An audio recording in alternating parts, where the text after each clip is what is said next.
আসসালামু আলাইকুম। আজ আপনাদের সঙ্গে শেয়ার করব এসিআর বা albumin creatinine ratio. Albumin creatinine ratio টেস্টটি করতে হলে প্রথমে ইউরিনের মাইক্রোঅ্যালবুমিন টেস্ট করতে হবে। মাইক্রোঅ্যালবুমিন টেস্টের জন্য ডেডিকেটেড কিছু সেমি অটো অ্যানালাইজার আছে, হতে পারে মিসপাই 2 বা নাইকোকার্ড রিডার। এরকম আদার্স অনেক অ্যানালাইজারই আছে যেখানে মাইক্রোঅ্যালবুমিন টেস্ট করা যায়।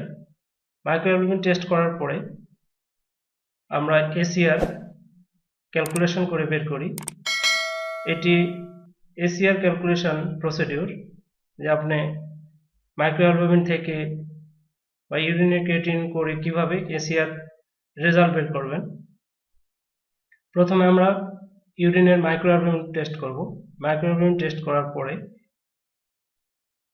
আমরা ক্যালকুলেশন করব ইউরিনের মাইক্রোঅ্যালবুমিন রিডিং ভাগ 10, মানে প্রথমে আমরা ইউরিনের মাইক্রোঅ্যালবুমিন টেস্ট করব। আমরা সাধারণত টেস্টের রিডিংটি পাই মিলিগ্রাম পার লিটারে। মিলিগ্রাম পার লিটারকে গ্রাম পার ডেসিলিটার করে নিতে হবে।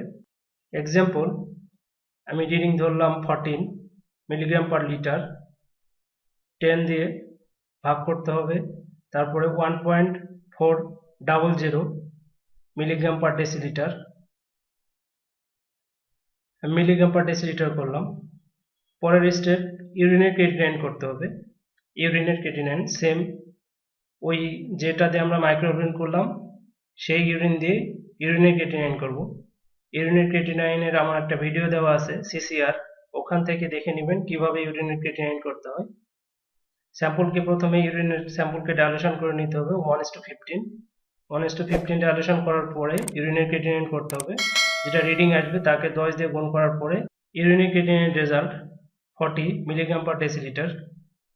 এরপরে এসিআর বের করব। ACR albumin creatinine ratio, microalbumin reading milligram per decilitre ভাগ urine creatinine milligram per decilitre. Example, 1.400 ভাগ 40, মানে ইউরিনের creatinine 40 equal 0.035 milligram per decilitre. আচ্ছা, আমরা মিলিগ্রাম পার ডেসিলিটারকে মিলিগ্রাম পার গ্রামে নিব, মানে এসিআর এর রেজাল্টটা দেওয়া হয় মিলিগ্রাম পার গ্রামে। এখন রেজাল্টকে মিলিগ্রাম পার ডেসিলিটার যেটা আসলো এই রিডিং গুণ 1000, তাহলে আমরা পাবো 0.035 ইন্টু 1000 ইকুয়াল 3.0 মিলিগ্রাম পার গ্রাম। এটি হচ্ছে এসিআর এর রেজাল্ট। নর্মাল রেঞ্জটা এরকম হয়, আমি এটা অনলাইন থেকে কালেক্ট করেছি। নর্মাল ভ্যালু, যে normal urine ACR young adult, মানে অ্যাডাল্টের ক্ষেত্রে লেস দেন 10 মিলিগ্রাম পার গ্রাম। যদিও হাই নর্মালের ক্ষেত্রে